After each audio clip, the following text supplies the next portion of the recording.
हेमंता बिस्वा शर्मा ने अपने official x handle पर पोस्ट करते हुए लिखा कि महापुरुष श्रीमान शंकर देव ने असम को एक जाति विहीन समाज के रूप में देखा था।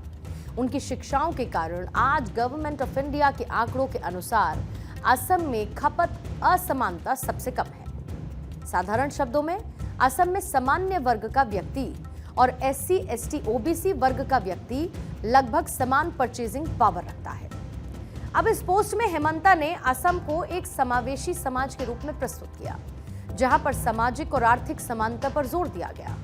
उन्होंने श्रीमंत शंकर देव की शिक्षाओं का हवाला देते हुए ये दावा किया कि असम में जातिगत भेदभाव कम है और सभी लोग आर्थिक रूप से लगभग बराबर हैं। 15वीं-16वीं सदी में श्रीमंत शंकर देव ने नव वैष्णव धर्म की स्थापना की थी, जो कि जाति और वर्ग भेद को नकारता था। उनकी एक शरण नाम धर्म विचारधारा ने असम में सामाजिक एकता को बढ़ावा दिया। असम में जातिगत भेदभाव अन्य राज्यों की तुलना में कम हो सकता है, क्योंकि शंकर देव के वैष्णव आंदोलन ने सामाजिक एकता पर जोर दिया।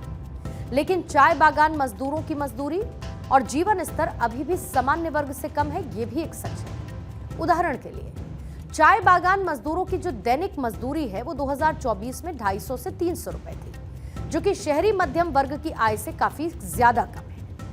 अब हम हेमंता बिस्वा शर्मा के इस बयान का एक तथ्यों वाला विश्लेषण करते हैं। NSSO डेटा और ग्रामीण योजनाओं के प्रभाव से ये पता चलता है कि असम में सामाजिक समूहों के बीच खपत का अंतर कम है। महात्मा गांधी, नरेगा और PM आवास जैसी योजनाओं ने ग्रामीण SC, ST, OBC समुदायों की आर्थिक स्थिति को सुधारा है। शंकर देव की शिक्षाएं और असम की मिश्रित संस्कृति ने जातिगत तनाव को कम किया। बोडो शांति समझौता 2020 और जनजातीय कल्याण योजनाओं ने भी समावेशिता को बढ़ावा दिया है। CM हेमंता के पोस्ट उस दिन आई जब बीजेपी गठबंधन ने असम में पंचायत चुनावों में 325 सीटों पर निर्विरोध जीत हासिल की। ये उनकी सरकार की लोकप्रियता और सामाजिक समर्थन को दर्शाता है।